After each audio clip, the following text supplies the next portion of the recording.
Nous, les cavaliers, on rêve tous d'avoir notre propre cheval. On rêve de pouvoir aller le voir aussi souvent qu'on en a envie, et bien évidemment, on rêve d'atteindre tous nos objectifs avec.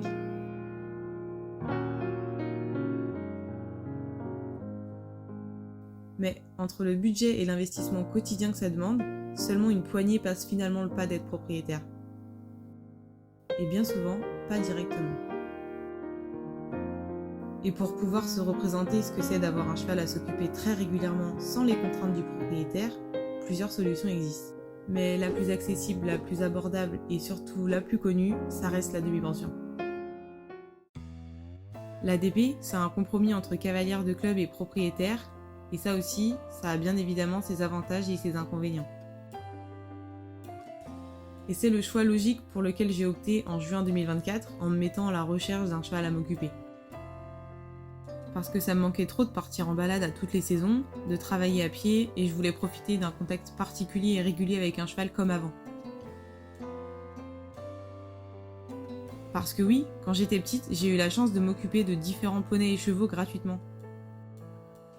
Et à travers eux, j'ai entre autres découvert les moments privilégiés que le quotidien peut nous offrir, et je voulais revivre ces sensations si précieuses.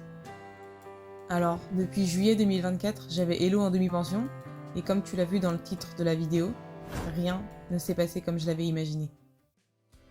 Bien évidemment, en commençant à chercher un cheval à prendre en demi-pension, j'ai rédigé une courte liste de critères pour savoir dans quelle direction diriger mes recherches. Après avoir réfléchi, ce que je souhaitais, c'était 1. Qu'on puisse s'amuser ensemble à pied et à cheval, et 2. Que le coût par mois soit le plus bas possible étant donné que j'ai toujours eu l'habitude qu'on me confie des chevaux gratuitement. À mes yeux, mon premier critère était le plus simple du monde à atteindre. Je me faisais absolument aucun souci à ce sujet, même si j'ai mon galop 6 à ce moment-là et que je veux travailler pour passer le 7. En fait, je ne réalise pas du tout le niveau et la condition physique qu'un cheval doit avoir pour qu'il puisse m'emmener sur du niveau 6-7. Donc, quand la propriétaire d'Hello me contacte et que sa proposition n'est vraiment pas chère, je vais le voir directement. Bon, déjà d'emblée, Hello est à remettre au travail. Puis je rencontre un cheval introverti, plutôt anxieux dès qu'il sort de son environnement de vie, mais aussi un cheval sans impulsion naturelle. Bref, c'est quasiment l'inverse des chevaux que j'apprécie naturellement.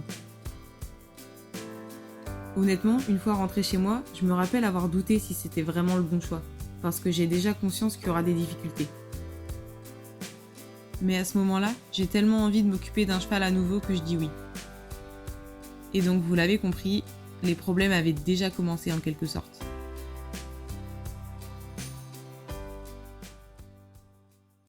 Pendant ces 1 an et demi de chemin commun parcouru, il s'est passé pas mal de choses qui, mises bout à bout, m'ont finalement décidé à arrêter la demi-pension avec Hello.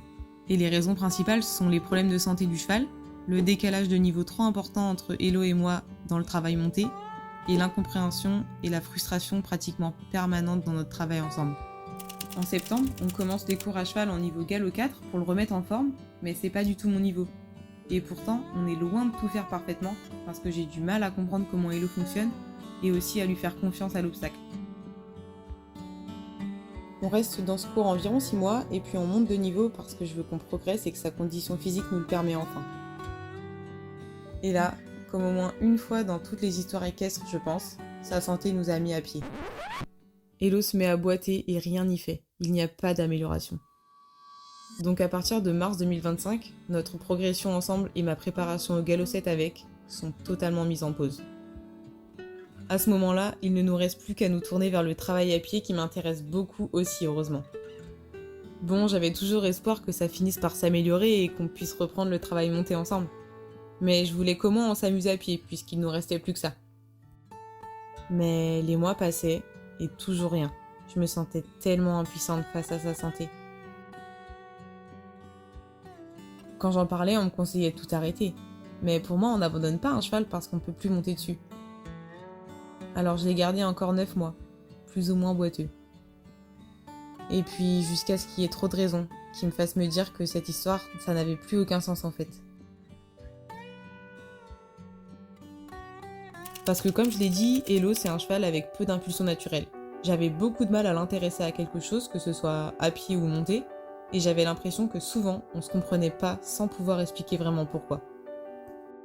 Honnêtement, je pense qu'une séance sur 2, voire 2 séances sur 3, engendrait chez moi des tonnes de remises en question et un épuisement de constater qu'on allait nulle part ensemble en fait. Pendant un moment et malgré le feu vert du veto, je voulais plus travailler monter à cause de sa santé. Il n'était toujours pas bien sur ses pieds ce cheval. Et donc on s'est tourné vers le travail à pied. Là non plus, pas de grands résultats dû à mes trop faibles connaissances en théorie de l'apprentissage à ce moment-là, et toujours aucune impression de logique avec Hello qui aurait pu m'aider dans ce travail. Et comme rien n'avançait, j'avais du mal à ne pas perdre patience pendant nos séances, particulièrement lorsqu'il arrivait que même ce qu'on savait faire ne marche plus. Je crois que ce que j'essaie de vous dire, c'est que l'alchimie ne passait pas. Et ajouter à ça toutes ces séances catastrophiques et l'énergie que je mettais dans cette relation, je perdais patience comme ça ne m'arrivait plus. Je n'étais plus fière de la cavalière que je devenais, ce n'était pas ce que je voulais être, et pourtant, je ne parvenais plus à être neutre avec lui. Alors la question que je me posais très souvent, c'était la gestion de l'inconfort dans le travail et l'impact que ça avait sur notre relation. Finalement, au fur et à mesure, j'ai fini par ne presque plus rien lui demander. On ne partait plus qu'en balade, où là et seulement là, on passait toujours de super moments. J'avoue que les cours en niveau galop 4, sans même me sentir vraiment à l'aise, m'avaient un peu frustrée. Même si c'était mon choix et je savais que je faisais ça pour aller au rythme du cheval, eh bien c'était pas vraiment ce qui me faisait plaisir, puisque mes objectifs étaient retardés et mon envie d'apprendre davantage en équitation n'était pas du tout assouvie. Et alors quand on se retrouve subitement à l'arrêt en mars 2025, il me restait en fait des cours à prendre. Donc le club a gentiment accepté que je prenne des chevaux de club pour les cours qui me manquaient, et j'ai redécouvert la diversité des chevaux, l'adaptabilité qu'il faut avoir pour chacun, etc. Ça m'a fait vraiment du bien de voir que l'équitation, ça pouvait être autre chose que cette relation compliquée. Et bref, l'été passe, non sans remise en question bien sûr, mais ça je vous en ai déjà parlé. Donc à la rentrée 2025, je décide de continuer les cours avec les chevaux du centre parce que je sens toujours pas Hello très bien sur ses pieds et du coup j'ai pas du tout envie de lui mettre cette pression sur le dos. Finalement, cette décision, elle me permet de retourner en cours de mon niveau et c'est la révélation. Je m'amuse à nouveau, j'apprends, on corrige ma position et mes défauts et je progresse à vue d'œil. Tout ça, je le vois se produire juste sous mes yeux. Et je prends doucement conscience qu'entre les possibilités que j'ai avec Hello et l'actualité de mon équitation à moi, un fossé énorme existe en fait. Avec cette nouvelle énergie, mes envies elles évoluent. J'ai envie de ressortir en concours pour voir si j'en suis capable, et mon galop 7 me paraît plus près qu'il ne l'a jamais été de ma vie. Bref, vous l'aurez compris, je me sentais coincée entre l'envie d'avancer et le respect du rythme d'Hello pour ne pas le brusquer, surtout tant que sa santé ne suivait pas. Je crois que j'ai eu besoin de me rappeler que c'était pas mon cheval en fait, et que j'ai aussi mon chemin à suivre et mes aventures à vivre. Et ça m'a vraiment libérée.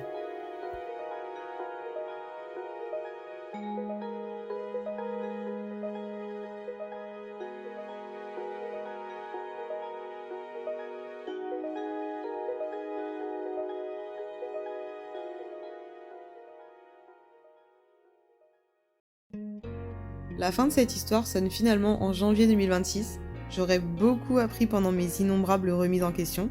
J'aurais appris sur les chevaux en tant qu'espèce, sur les théories de l'apprentissage et bien sûr sur moi-même pour mieux m'écouter à l'avenir et prendre en compte mes critères pour de vrai cette fois. Mon seul regret, ce serait peut-être d'avoir mis autant de temps à comprendre tout ce qui se jouait et d'accepter que j'étais impuissante sur beaucoup de plans vu que c'était pas mon cheval, que se battre seule c'est dur et que mettre toute mon énergie dedans, ça allait pas miraculeusement changer le cours des choses. Mais je garde quand même plein de beaux souvenirs. Quelques-uns à pied, beaucoup en balade et à brouter. Je suis vraiment fière du travail qu'on a fait en extérieur. Ça l'a fait se sentir mieux dans sa tête et ça, c'est tout ce que je souhaitais. Bref, tout ça, ça m'a permis de me réaligner avec ce que je souhaite pour ma vie à moi à court et moyen terme. Et ça me procure beaucoup de joie.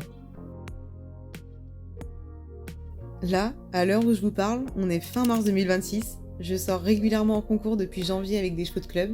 Et je sors même un jeune qu'on me laisse travailler. Je passe mon galop 7 dans 2 semaines et cerise sur le gâteau, juste après, je pars pour mon premier championnat sur 2 jours. Tout cet espoir et ces belles choses qui m'arrivent depuis que ma vie est plus en accord avec mes envies me donnent envie de vous dire de suivre votre passion autant que vous le pouvez. Allez, bisous!